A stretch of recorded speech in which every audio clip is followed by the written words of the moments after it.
Hey everybody, Deathblade here. There has been some sickness in the family and my throat is not performing at optimal levels. So I'm gonna try to do my best with this video. Please bear with me if I have problems. It's been about a year since I made this video about why I decided to leave China.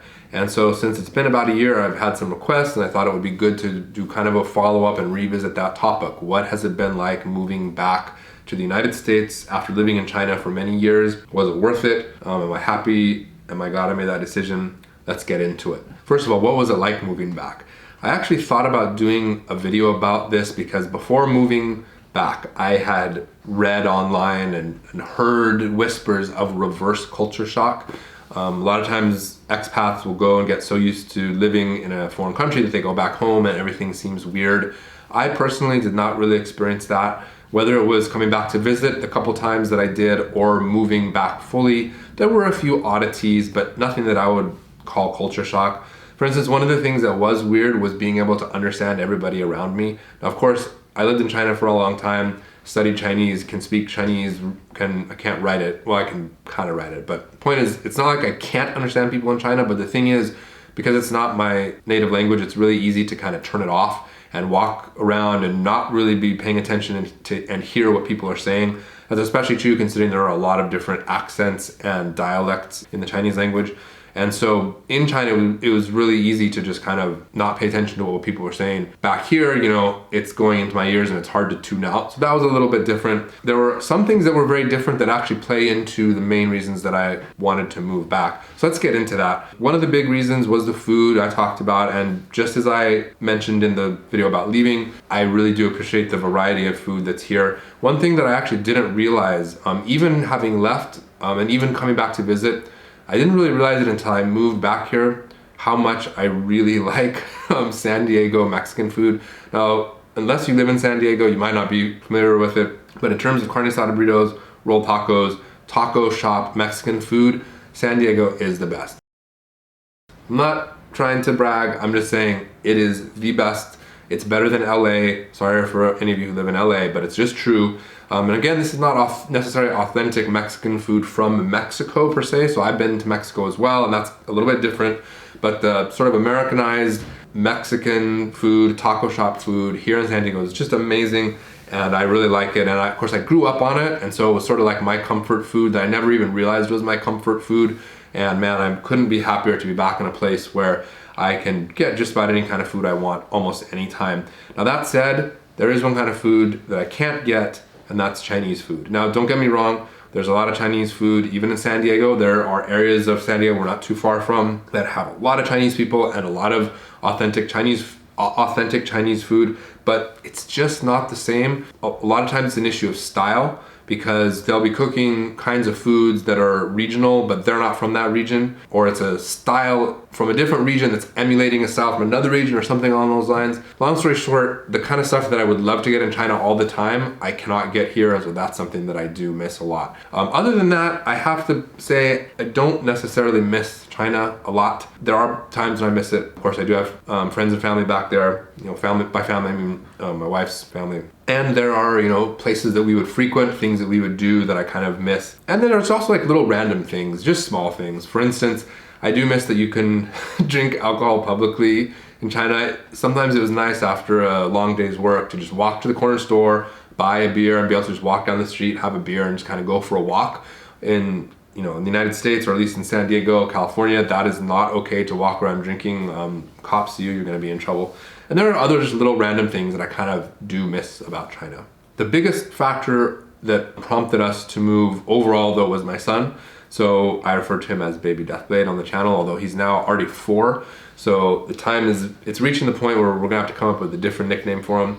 Funny thing is, a few days, maybe weeks ago, I finally told him about Deathblade and how people on the internet call me Deathblade, and he was very intrigued by that, and he wanted to hear the story of why that is. He thought it was really funny. I also told him that people call him a Baby Deathblade, and he thought that was really funny and interesting, and I asked him if he wanted to change his name, and he said he didn't, but I suspect that at a certain point he will, and when the time comes, it's going to be a new nickname for him. Anyway, sorry, I digress. The point is that one of the big factors in our move was him. So whether it was the embarrassment he was experiencing being stared at, or just the general environment, they were big factors. Let's talk about the environment. I mean, as I mentioned in the video about leaving, the environmental issues, whether you're talking about like the actual air and the pollution, or whether you're talking about the social environment, it's just totally different. I want to avoid, you know, controversy in this channel and whatnot, but it's just better here. Let's talk about the pollution.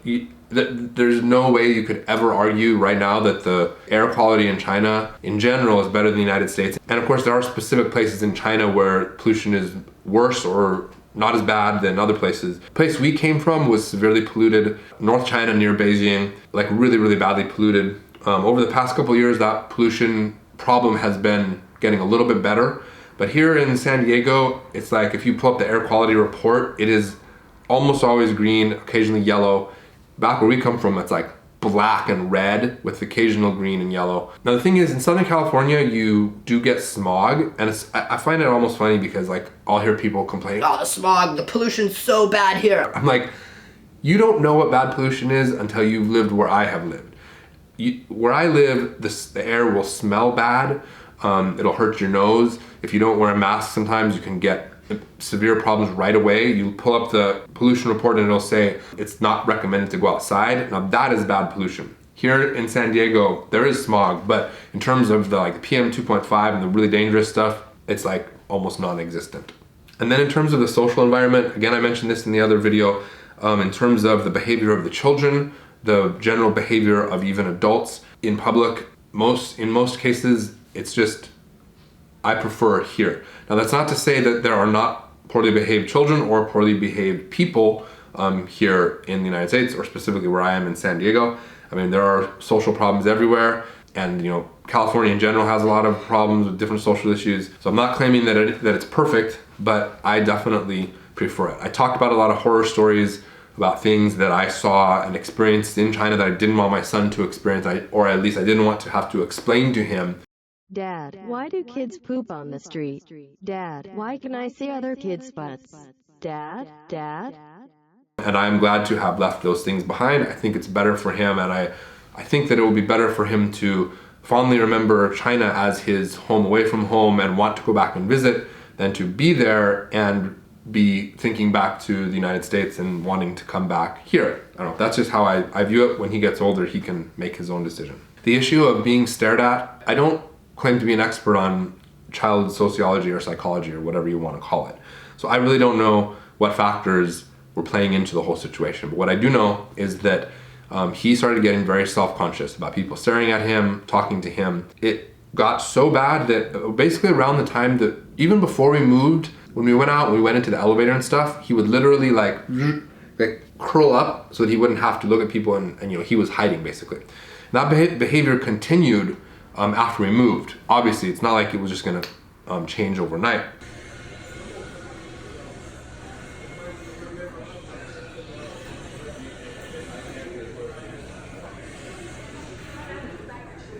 We even put him into a little preschool that it just didn't work out for a variety of factors. One of them being he was basically, I guess, had social anxiety is what it was. After taking him out of that school, we put him into another program, similar kind of thing that was, I don't know, I don't want to blame the original school, but the second school that we went to was very sort of like laid back California style. The teachers were very cool and they were very accommodating, and it took him a little bit of time, but he very quickly kind of grew out of that sort of like super shy phase. And now he is, you know, he's opened up. He's still a little bit shy. I think like most children are, but he will talk to people. We took him to the doctor the other day. It took him a little bit to warm up, and he would talk to the doctor, and he'll joke around with people. So again, it took a couple months for him to grow out of that. Now, I have really no way of knowing, was that just a phase of his growth that he would have grown out of eventually anyway in China, or was it specifically affected by how people were constantly staring at him and commenting about him? I don't know, what are your thoughts? Those of you who have listened this far, let me know in the comments what your opinion is. But in the very end, I am really glad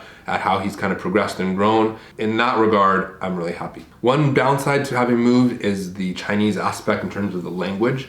So back in China, obviously, he was around a lot of people speaking Chinese. When we moved here, he was very opposed to me speaking to him in Chinese, because when we were in China, you know, we were in that environment. I wanted to make sure he had a strong foundation in English, so I always talked to him in English. His mom generally talked to him in Chinese. So when we moved over here, he was not into me speaking to him in Chinese, so I continued to speak with him in English, and his mom focused really hard on trying to do Chinese in the house. But that said, once he came here, he basically stopped talking in Chinese. Even when his mom spoke to him, Madam Deathblade, he would respond in English, and he didn't really want to have anything to do with speaking Chinese. Now, he could understand it all perfectly, but he wouldn't talk. So I was very, very concerned about that, and I was trying to think of ways to, counteract those effects. There are some schools in the area that have Chinese programs, but at first he was too young for that kind of stuff. Then his grandmother came to visit from China, and she basically doesn't speak any English at all, like a few words here and there. And so she could only talk to him in Chinese, and she wouldn't understand him if he spoke to her in English, just very little bit. And so that was kind of jarring to him.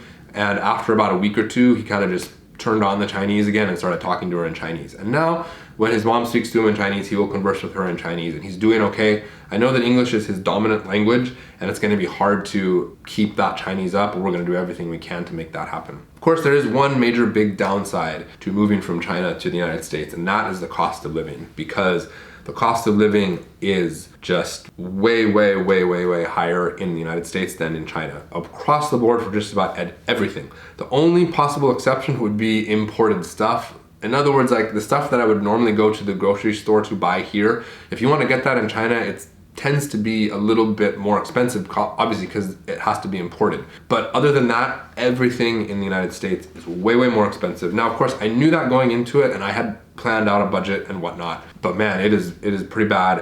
And of course, California is the worst, not literally the worst, but the taxes in California are just ridiculous. And of course, I knew that as well going into it, and I had planned for that. It's disheartening, when you can be in China and have such a low cost of living. The work that I do is gonna pay the same wherever I live. So like in China, it was great, very comfortable, nice living. Here, it's a lot harder. That's not to mention that there's been a lot of changes at Wuxia World recently, the place that I work at, or I translate for, and for a variety of different factors. Well, for one big factor is there are a lot of novels coming onto the scene, more and more and more novels, Chinese novels, Korean novels. The supply is growing rapidly, but the audience is pretty much staying the same.